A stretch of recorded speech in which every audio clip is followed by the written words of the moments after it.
নমস্কার, আপনি শুনছেন TV9 বাংলার পডকাস্ট কানে কানে। আর আমি পিউ বলছি। এই পডকাস্টের বিষয়, কেন বারবার যৌনতার উদ্রেক ঘটে সুগন্ধির বিজ্ঞাপনে। গণধর্ষণকে প্রমোট করছে সুগন্ধির বিজ্ঞাপন। বিতর্কের কেন্দ্রে থাকা এই সুগন্ধির বিজ্ঞাপনকে কেন্দ্র করে সম্প্রতি বিবৃতি দিয়েছে সংস্থা। আমাদের দুই বিজ্ঞাপনকে ভিত্তি করে এই বিবৃতি। আমরা আপনাদের জানাতে চাই, প্রয়োজনীয় পরীক্ষা নিরীক্ষার পরই এই বিজ্ঞাপন সম্প্রচারিত হয়েছিল। আমরা কারোর ভাবাবেগে আঘাত আনতে চাইনি। মহিলাদের প্রতি অসম্মানও আমাদের উদ্দেশ্য ছিল না। যখনই নির্দেশ আসে তখনই ৪ জুন আমরা এই বিজ্ঞাপন সম্প্রচার বন্ধ করে দিয়েছিলাম। এ তো গেল বিতর্ক সৃষ্টির পর সংস্থার তরফে দেওয়া বিবৃতির কথা। পরবর্তী অংশে যাওয়ার আগে একবার শুনে নেওয়া যাক কী ছিল এই বিজ্ঞাপনে। ইংল্যান্ড ও নিউজিল্যান্ড ক্রিকেট সিরিজ যদি আপনি দেখে থাকেন, তাহলে বিজ্ঞাপনী ব্রেকে এই বিজ্ঞাপনটি নিশ্চয়ই চোখে পড়েছে আপনারও। বিজ্ঞাপনে দেখানো হয়েছে একটি মেয়ে ও একটি ছেলে ঘরের মধ্যে ঘনিষ্ঠ অবস্থায় বসে আছে। হঠাৎই সেই ঘরে আগমন হয় আরও কিছু ছেলের। বয়ফ্রেন্ডটিকে প্রশ্ন করা হয়, শট মারা? সে সম্মতি জানালে ছেলের দলের মধ্যে একটি ছেলেকে বলতে শোনা যায়, এবার আমাদের পালা। দেখা যায় পাশে বসা মেয়েটির মুখ শুকিয়ে গিয়েছে। সে ভীত। যদিও ছেলেটি শট অর্থাৎ লেয়ার্স শট নামক ওই সুগন্ধির দিকে এগিয়ে গিয়ে তা মেখে নেয়। আর এখানেই নেটিজেনদের আপত্তি। মেয়েটির ওই ভীত মুখ যে সমাজের অনেক মেয়ের কথাই বলছে, সে কথাই তো বলছেন তারা। নেটিজেনদের অভিযোগ, এই দ্ব্যর্থবোধক সংলাপ আদতে অসুস্থ পুরুষতান্ত্রিক মানসিকতার প্রতিফলন। যদি শুধু সুগন্ধির প্রচারই উদ্দেশ্য হয়, তাহলে মহিলাদের দিকে এভাবে তাকিয়ে সংলাপগুলো বলা হচ্ছে কেন? বিতর্ক তৈরি হল এবং তারপর সেই বিতর্ক থেকে দূরে সরে যাওয়ার জন্য বন্ধও হল সম্প্রচার। কিন্তু সুগন্ধির বিজ্ঞাপন প্রসঙ্গে কখনো এইটা ভেবে দেখেছি কি আমরা, যে কেন যৌনতার উদ্রেক ঘটানোই অনেক ক্ষেত্রে এক ও একমাত্র উদ্দেশ্য হয়ে ওঠে এই জাতীয় বিজ্ঞাপনগুলির? আসলে পারফিউম এমন একটা পণ্য যেটির বৈশিষ্ট্য লিখে বা মুখে বলে বোঝানো কঠিন। আপনি প্রতিদিন যে ধরনের শব্দ ব্যবহার করি, তা দিয়ে পারফিউমের গুণাগুণ বোঝানো ভীষণ চ্যালেঞ্জিং। আর বোঝাতেই যদি না পারা যায়, তাহলে পণ্যের প্রচার হবে কিভাবে? উপায় আছে। যে জিনিস মৌখিক বা লেখ্য ভাষায় প্রকাশ করা কঠিন, তাকে বোঝানোর জন্য নন ভার্বাল বা অবাচিক রাস্তা বের করলেন বিজ্ঞাপনী দুনিয়ার জাদুকররা। সুগন্ধির মেজাজ তুলে ধরতে মডেলদের নানা ভঙ্গিমায় শ্যুট করল প্রচার দুনিয়া। প্লেজেন্ট, সেন্সুয়াল, ন্যাচারাল নানাভাবে বিজ্ঞাপন তৈরি হল। কিন্তু এক্ষেত্রে পুরুষ মডেলদের নিরিখে মহিলাদের রমরমাই বেশি। অন্তত ইতিহাস তাই বলছে। মেয়েদের সুগন্ধির পাশাপাশি ছেলেদের পারফিউমের বিপণনেও মেয়েদের সেন্সুয়াল উপস্থিতি যেন বাধ্যতামূলক। কিন্তু কেন? এর পিছনেও গভীর মনস্তত্ত্ব। বেশিরভাগ ক্ষেত্রেই ছেলেদের পারফিউমের বিপণনের টার্গেট গ্রুপ বিষমকামী বা হেটেরোসেক্সুয়াল পুরুষ। বিজ্ঞাপনের বার্তা মূলত একটাই, সুগন্ধি মাখলে লাস্যময়ী মহিলারা আকৃষ্ট হবেন। যৌনতার সঙ্গে সুগন্ধির গুণাগুণ জুড়ে দেওয়া বিজ্ঞাপনের মূল লক্ষ্য। মেয়েদের সুগন্ধির ক্ষেত্রে প্রচারের কৌশল খানিকটা আলাদা। এক্ষেত্রে পারফিউম ব্যবহারের মূল উদ্দেশ্য পুরুষের চোখে আরও আবেদনময়ী হয়ে ওঠা। দুটি ক্ষেত্রেই বিষমকামী নারী পুরুষের স্টেরিওটাইপ মেনে প্রচার কৌশল তৈরি করা হয়। তাই প্রিন্ট অ্যাড হোক বা অডিও ভিজুয়াল, সর্বত্রই মহিলা মডেলের রমরমা। এই ধারা বহু বছরের। শুধু সুগন্ধি নয়, চকোলেট থেকে প্রসাধনী, বহু পণ্যের বিজ্ঞাপনে মহিলাদের যেন একটি নির্দিষ্টভাবে তুলে ধরাই দস্তুর, বলেছেন মনোবিদ সুদর্শনা দাশগুপ্ত। কিন্তু তাতে যৌনতার এমন অবাধ বিচরণ কেন? সুদর্শনার মতে, যৌনতার মতো এত সহজে অন্য কিছু আমাদের মনোযোগ আকর্ষণ করে না। বুদ্ধিদীপ্ত বিজ্ঞাপনের থেকে ডাবল মিনিং বা দ্ব্যর্থবোধক বিজ্ঞাপন তুলনামূলকভাবে অনেক বেশি উৎসাহ তৈরি করে। তাছাড়া এখানে একটা এসকেপ রুটও থেকে যায়। বিজ্ঞাপন নির্মাতা সহজেই বলতে পারেন, দর্শক অন্যরকমভাবে দেখেছেন, বিজ্ঞাপনের বার্তা অন্য কিছু। ফাঁকতালে প্রচারের কাজ হাসিল হয়ে যায়। তবে যে বিজ্ঞাপন ঘিরে বিতর্ক, তাতে শুধু অবজেক্টিফিকেশন হয়নি, কোথাও মহিলাদের ভিক্টিমাইজেশন নিয়েও রসিকতা হয়েছে বলে অভিযোগ। এর সঙ্গে প্রচারের কী যোগ থাকতে পারে? সূত্রটা ধরিয়ে দিলেন মনোবিদ পৌরবী চৌধুরী। বলেছেন, পুরুষতান্ত্রিক সমাজে মহিলারা মূলত চাহিদা পূরণে ব্যস্ত।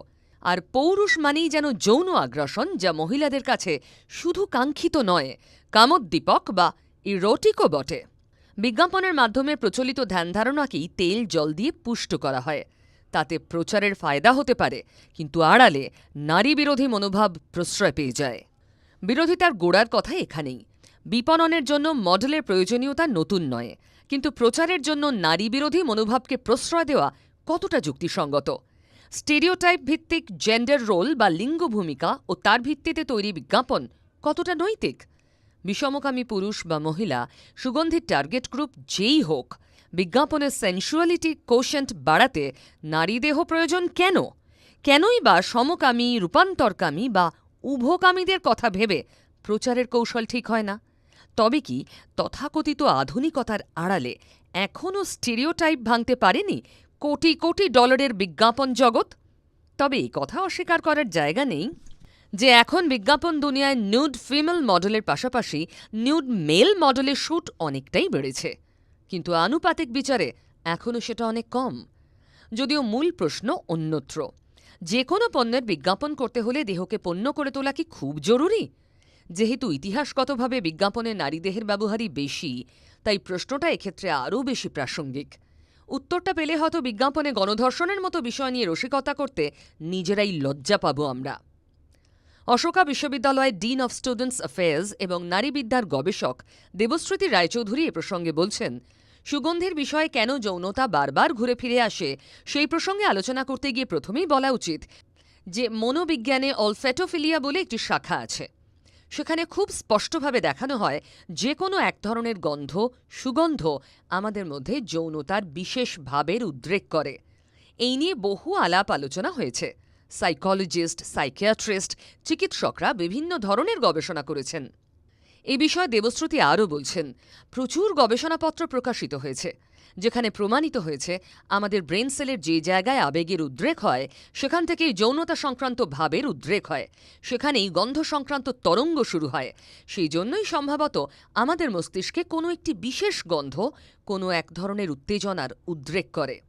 অনেক সময় অনেক ধরনের আবেগেরও উদ্রেক করে। যেমন ধরুন, ট্যালকম পাউডারের গন্ধ আমাদের ছোটবেলায় ফেরত নিয়ে যায়। কোনো একটি চালের গন্ধ মায়ের স্মৃতি মনে করিয়ে দেয়। তাই গন্ধের সঙ্গে আমাদের আবেগের, ইমোশনের, স্মৃতির যোগসূত্র আছে। আর কি বলছেন নারীবিদ্যার গবেষক দেবশ্রুতি?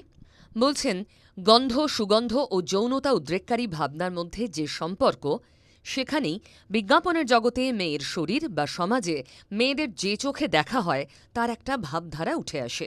অবশ্য এই বিজ্ঞাপনের বাইরেও সিমেন্ট কিংবা ব্যাটারির বিজ্ঞাপনে মেয়েদের শরীরকে ব্যবহার করতে দেখেছি। এই বিজ্ঞাপনটি আমি দেখিনি, এর সম্পর্কে আমি পড়েছি। Advertising standard council of India নামের একটি সংস্থা আছে। এই সংস্থা সব ধরনের বিজ্ঞাপনই মনিটর করে। সেখানে নিশ্চয়ই এই বিজ্ঞাপন ক্লিয়ারেন্স পেয়েছে। এটা যেহেতু একটি ভলান্টারি সংস্থা, ফলে আমি ধরেই নিচ্ছি যে এখানে খুব গুরুত্বপূর্ণ কাজ হয়তো হওয়া সম্ভব হয়ে ওঠে না। সেখানে কেন এত বড় দেশের সেন্ট্রাল স্ট্যান্ডার্ড এজেন্সি নেই যারা বিজ্ঞাপনগুলোকে মনিটর করতে পারবেন এবং সেগুলি সমাজের উপযোগী কিনা বা ক্ষতি করছে কিনা সেই সিদ্ধান্ত নিতে পারবেন? সেই ব্যবস্থা কেন আমাদের দেশে নেই? এটাই আমার কাছে বড্ড বেশি আশ্চর্যের। এই প্রসঙ্গে যোগাযোগ করা হয়েছিল মডেল তথা অভিনেত্রী সুস্মিতা চট্টোপাধ্যায়ের সঙ্গে। তার কথায় আমি এটাই বলবো যে বিজ্ঞাপন সবসময় যেটা দেখিয়েছে বা দেখানোর চেষ্টা করেছে সেটা যে শুধুই একপেশে চিন্তার প্রকাশ তা নয়, বরং দুটো দিক আছে। নিঃসন্দেহে একটা শ্রেণী যারা এমনটাই ভাবে, আবার অপর শ্রেণীও আছে যারা অন্য কথা বলেন। সেই কারণে আমার মত, যেহেতু এই বিষয়গুলো ঘটে এসেছে সেহেতু এগুলোকে একরকমভাবে দেখা হচ্ছে। তবে এই বিষয়গুলো মেয়েদের মনে কোনো প্রভাব ফেলে বলে আমার মনে হয় না, কারণ আমার ক্ষেত্রে কোনো প্রভাবই পড়ে না। যে যেভাবে দেখে। একজন মডেল বা অভিনেত্রীর কাছে যখন এই ধরনের কাজের প্রস্তাব আসে তখন কি কোথাও গিয়ে মনে হয় মহিলা চরিত্রটিকেই আবেদনমূলকভাবে দেখানো হচ্ছে? সমাজে প্রতি মুহূর্তে নারী শক্তি নিয়ে এত কথা উঠছে, এত প্রতিবাদ চলছে, তখন কোথাও গিয়ে বিজ্ঞাপনের দৃষ্টিভঙ্গিতে কতটা বদল ঘটেছে? সুস্মিতার কথায়, হ্যাঁ, আমিও এই পরিস্থিতির মুখোমুখি হয়েছিলাম। যখন শুরুতে অনেক জায়গা থেকে ডাক পেতাম, বিষয়গুলো যখন বুঝতে শুরু করলাম, তখন মনে প্রশ্ন জাগতে শুরু হলো, কেন এমনটা হয়? কেন এমনভাবেই পোর্ট্রে করা হয়? কিন্তু তারপর কাজ করতে করতে এইটাও দেখেছি যে সব জায়গায় এক নয়। আমি সব জায়গাতেই যে খারাপ মানুষ পেয়েছি বা আমার খারাপ অভিজ্ঞতা হয়েছে এমনটাও নয়। তবে প্রথম যে বা যাঁরা এই বিজ্ঞাপন বা মডেলিং ক্যারিয়ারে পা রাখছেন তাঁদের ক্ষেত্রে কি সত্যিই সম্ভবপর হয় প্রথমেই না বলে দেওয়াটা? একটা ভালো কাজের আশা, পরিচিতি পাওয়ার স্বপ্নটাই তো তারা বুকে আগলে রাখেন। সেক্ষেত্রে কি সত্যি তারা পারেন মুখের ওপর জবাব দিতে? সুস্মিতার উত্তর, না। এই মানিয়ে নেওয়া আর আপোস করার মধ্যে রয়েছে এক সূক্ষ্ম ফারাক। একবার আপোস করলে সব সময় তা করতে হবে। প্রথম যারা আসছেন তাদের কাছে এটা নিঃসন্দেহে কঠিন লড়াই, এই নিয়ে কোনো দ্বিমত নেই। তবে প্রতিবাদটা তোমায় প্রথম থেকেই করতে হবে, নয়তো সেটা থেকেই যাবে।